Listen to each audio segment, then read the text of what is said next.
저는 너무 기쁘고 감사한 그런 마음입니다. 오늘 우리가 살아가는 시대를 여러 가지로 설명할 수 있는데 그 중에 하나가 우리의 감각, 보고 듣는 감각이 폭격을 당하고 있다. 그렇게 표현할 수 있겠습니다. 저도 오늘 여기까지 오는데 여러 번의 그 교통수단을 이용했거든요. 첫 번째는 마을버스를 탔습니다. 요즘 버스가 그냥 있지 않습니다. 다 저렇게 TV가 있어가지고요, 계속 뭔가를 광고합니다. 그 다음에 4호선 전철을 타면 전철마다 또 그냥 있지 않고 전철의 모든 칸마다 다 또 TV가 있고 사방을 둘러가면서 광고 홍보판이 놓여져 있습니다. 그리고 또 기차 KTX 타면 거기도 마찬가지입니다. 우리의 눈을 그냥 두지 않습니다. 뭔가 계속해서 말하고 이걸 좀 봐달라고, 들어달라고 그렇게 호소하고 있어서 우리의 눈과 귀가 그냥 가만히 있을 수가 없어요. 요즘은 아파트나 우리 총회회관 건물의 엘리베이터 안에도 그냥 두지 않습니다. 광고판이 있어가지고 엘리베이터 딱 타면 눈길이 먼저 광고판으로 가요. 그래서 거기 있는 광고를 안 볼 수가 없게 그렇게 만들어 놓았습니다. 요즘에는 큰 빌딩에도, 서울의 한복판에 광화문 빌딩인데요, 교보문고 KT 빌딩에 옛날에는 교보문고에 큰 현수막을 걸어서 자세히 보아야 예쁘다 뭐 이런 그 중요한 문구들, 소중한 문구들을 보여주었습니다. 그것은 그냥 현수막에 걸어가지고 한번 딱 보고 고정된 문구니까 몇 달이 지나가도 움직이지 않는 것이었습니다. 지금은 전광판을 달아서요, 한번 보는 게 아니라 계속해서 봐야 돼요. 움직이니까. 계속 움직이니까. 그래서 우리의 눈과 귀, 우리의 감각 기관들이 버스를 타든 전철을 타든 기차든 거리에 나가든 엘리베이터를 타든 어디를 가든 그냥 가만히 두지 않고 계속해서 폭격을 당하는 그런 시대를 살고 있습니다. 낮에만 그러냐? 잘 때도 그렇습니다. 요즘 잘 때 제일 중요한 게 그냥 자는 사람 없습니다. 다 핸드폰을 보고 자기 전에 쇼트를 봐야지. 한두 개만. 이 쇼트가 1분, 2분짜리거든요. 근데 그 1분, 2분짜리를 한 번에 끝내는 사람 없습니다. 보통 30분, 1시간 이렇게 가는 거예요. 사실 눈에 제일 나쁜 게 어두운 환경에서 저 폰 액정 화면을 보면 동공이 커지면서 눈에 무리가 오고 건강을 해친다는 거거든요. 그리고 수면 시간이 줄어들면서 우리의 건강이 굉장히 안 좋은 거예요. 근데도 여러분들은 좀 덜 하겠지만 우리 자녀 세대들은 아마 자리에 누워서 곱게 자는 사람 없을 겁니다. 다 저거 한두 시간씩 보면서 수면 줄이고 눈 나빠지고 그러면서도 계속 끌려가는 거예요. 왜냐하면 저걸 만드는 사람들은 다 저게 돈이거든요.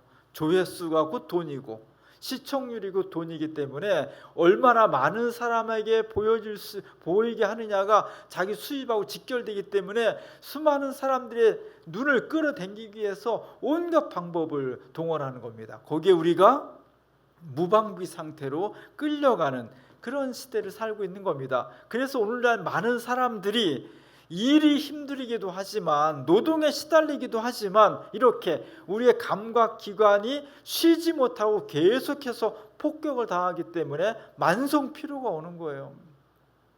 힘들어, 피곤해, 잠을 잤는데도 개운하지가 않아. 나는 왜 이렇게 몸이 무거울까? 만성 피로에 시달리는 겁니다.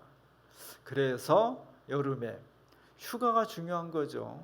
휴가는 이렇게 만성 피로에 시달리는 사람들에게 휴가를 통해서 쉼을 주는 겁니다. 저런 해변에 가고 싶죠. 물론 여러분들은 군산 바닷가니까 덜하고 또 저수지, 바다 같은 저수지가 넓은 게 있어서 그런 마음이 덜하겠지만 어쨌든 저렇게 바닷가에 가가지고 지친 것을 쉬고 샘을 얻기를 원하고 있습니다. 휴가는요, 어디를 가느냐가 중요한 게 아니라 내가 일상적으로 생활하고 있는 것을 탈출한다는 게 중요한 거예요. 늘 아침에 일어나서 저녁까지 비슷하게 익숙한 일을 새로운 것 별로 없는 일을 끊임없이 되풀이하면서 좀 지겨운, 좀 새로운 것 없을까 하는 그런 마음을 갖는 사람들에게 휴가라는 것을 통해서 일상을 탈출하게 하는 겁니다. 그것이 휴가의 의미예요.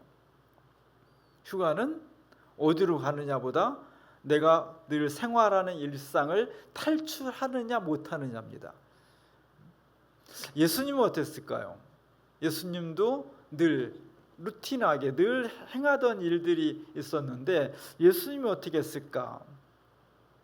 예수님의 사역이 되게 고됐습니다. 사실 예수님의 사역을 딱 말하면 오늘 1장 39절인가 맨 마지막 절에 있는 것처럼 전도하고 말씀을 전하고 그리고 기적을 일으키는 거였어요. 말씀 전하는 것이 되게 힘듭니다. 티소시라는 사람이 그린 건데 수많은 사람들이 와서 예수님에게 말씀을 들었습니다.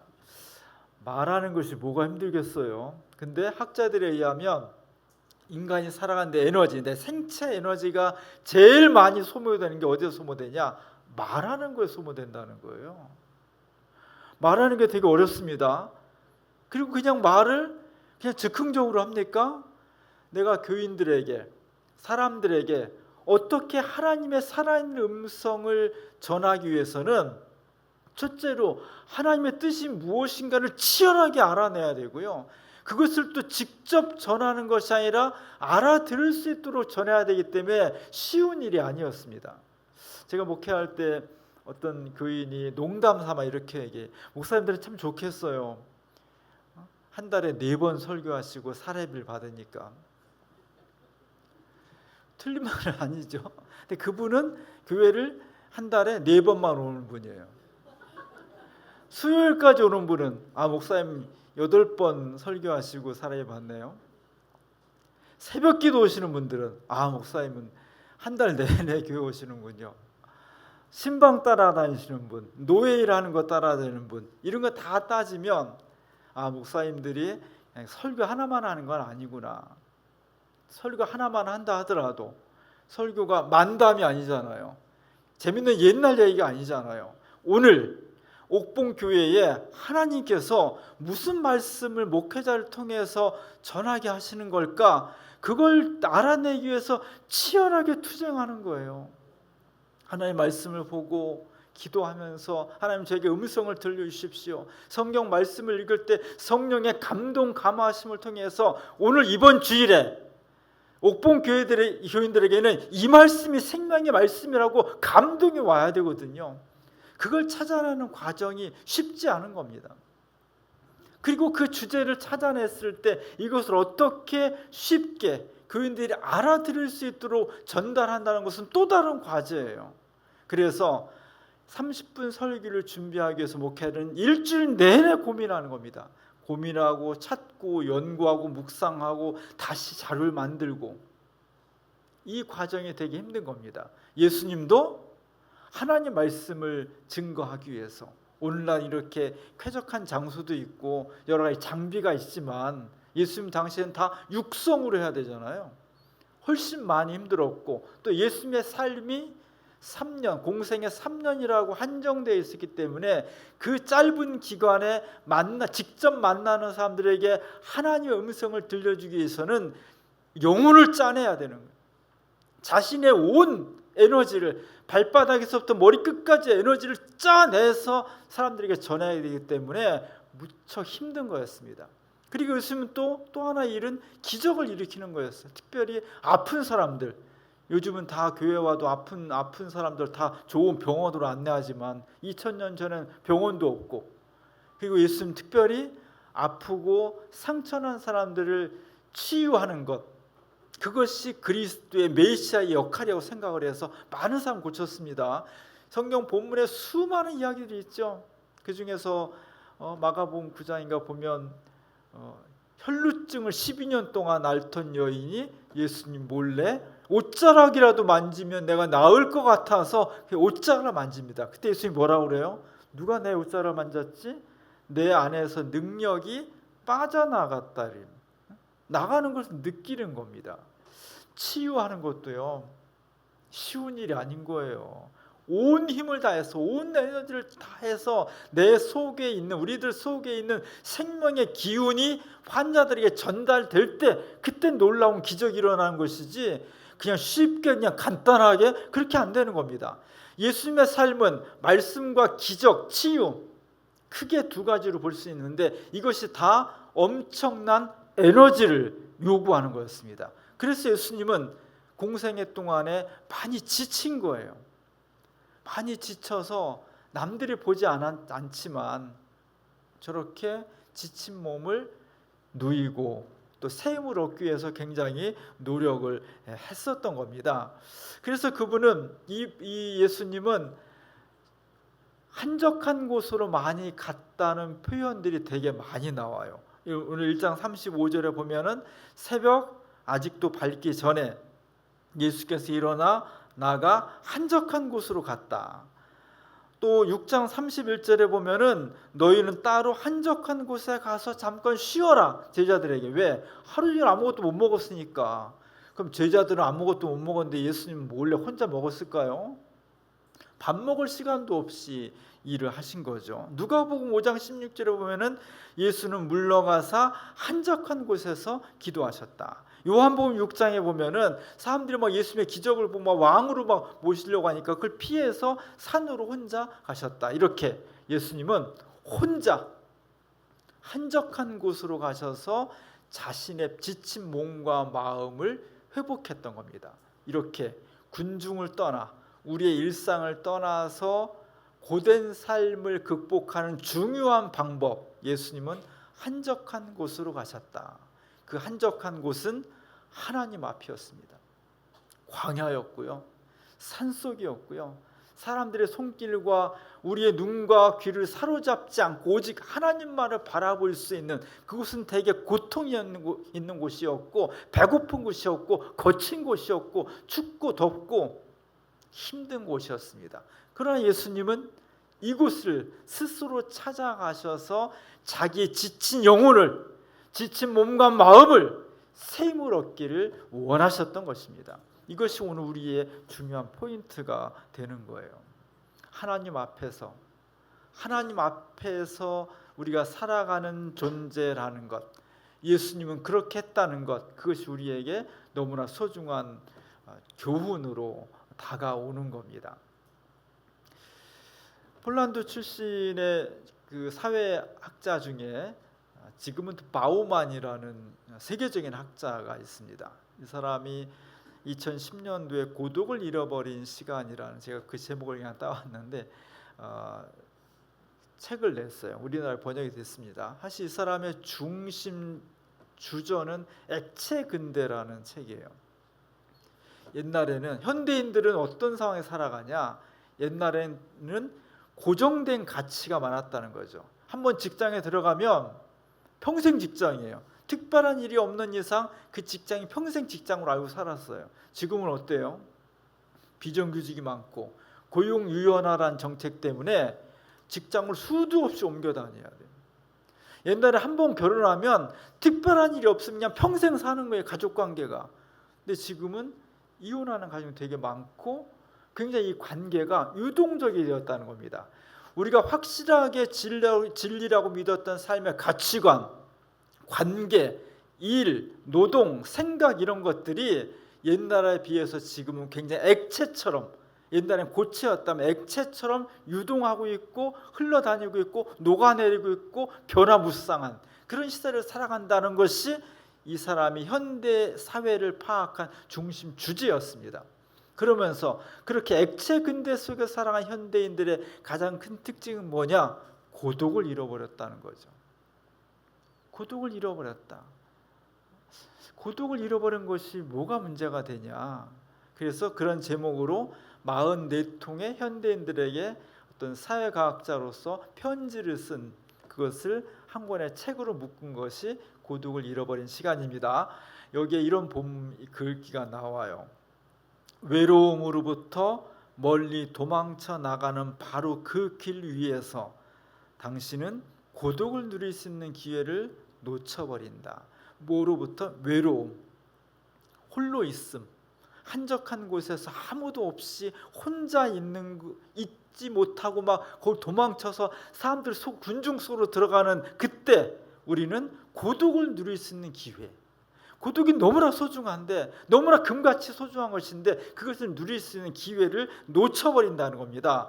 그 고독은 바로 우리의 생각을 집중하게 해서 신중하게 하고 반성하게 하고 창조할 수 있게 하고, 더 나아가 인간끼리의 의사소통의 의미와 기반을 마련할 수 있는 숭고한 조건, 뭐가요?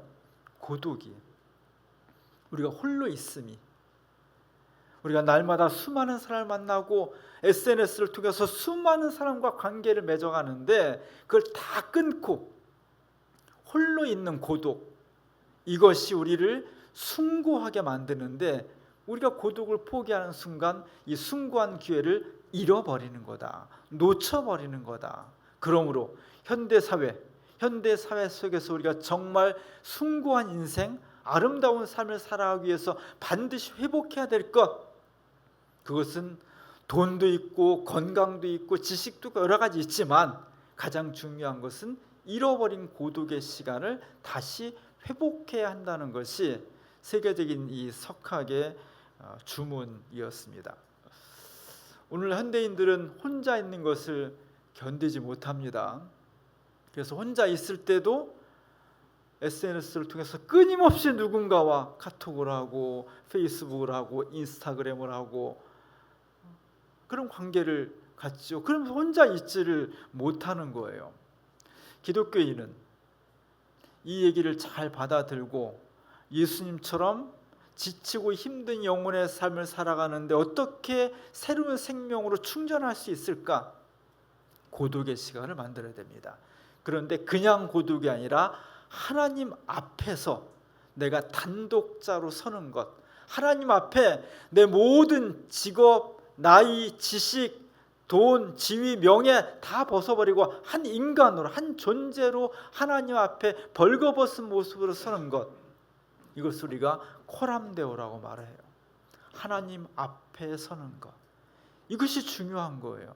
하나님 앞에. 예수님은 왜 한적한 곳을 갔겠어요? 예수님은 메시아이고 하나님의 아들이지만 세상 속에 메시아로 그 사역을 감당할 때 너무 힘들고 지칠 때, 그래서 정말 넘어지고 싶을 때, 그만두고 싶을 때, 포기하시고 싶을 때 그는 한적한 곳으로 가서 예수님도 코람데오한 거예요. 하나님 앞에서 자기를 채워내고, 그리고 그 속에서 내가 어떻게 살아야 될지를 나를 돌아보면서 새 힘을 얻은 것입니다. 이건 너무 중요해요. 우리 한국 사람들이 너무나 사랑하는 시인 윤동주가 1939년에 자화상이라는 시를 썼습니다. 너무너무 아름다운 시예요. 산 모퉁이를 돌아 농가 외딴 우물을 홀로 찾아가선 가만히 들여다봅니다. 이렇게 시작하는 그 뒤를 읽어보면요, 너무너무 감동적이에요. 윤동주가 이 시를 몇 살에 썼냐? 22살에 썼습니다. 1939년에. 나는 22살에 저런 거 생각도 못했는데, 예수님이 넘도록 저런 거 쓸 수도 없는데, 윤동주는 천재예요. 그가 기술적인 천재가 아니라 그가 어두운 시대 속에서, 절망적인 시대 속에서 자신과 시대를 구원할 수 있는 방법으로 자기를 들여다볼 수 있는, 산모퉁이 돌아서 아무도 없는 곳에 가서 우물가에 비친 자신의 모습을 들여다볼 수 있는 시간을 가졌다는 것, 자신을 들여다보면서 자기 영혼을, 그리고 그 시대를 구원할 수 있는 길을 찾으려고 했다는 것, 이게 너무나 중요한 겁니다. 오늘 우리 교회가 어떻게 기독교의 위기를 극복할 수 있을까? 개인의 삶에서, 교회 속에서 세계 기독교 전체가 지금 위기를 맞이하고 있는데 어떻게 위기를 극복할 수 있을까? 그것은 예수님께서 가르쳐 주신 딱 한 가지 방법입니다. 오늘 1장 35절 다 같이 한번 읽어볼까요? 새벽 아직도 밝기 전에 예수께서 일어나 나가 한적한 곳으로 가서 거기서 기도하시더니. 다른 방법이 없습니다. 가장 강력하고 가장 중요한 방법은 예수님께서 그러셨듯이, 예수님은 하나님의 음성을 듣기 위해서 그렇게 노력하셨고요, 우리는 하나님 말씀이 이미 문자로 기록이 되어 있습니다. 이 말씀을 내 삶의 거울로 삼아야 되는 것이고, 오늘 하나님께서 우리에게 무슨 말씀하시는가를 듣기 위해서 수많은 시청각과 수많은 감각의 폭격 가운데서 그 길을 방해하고 차단하지만, 끊임없이 우리는 주님과 소통하기 위해서 기도의 끈을 놓지 말아야 되는 거죠.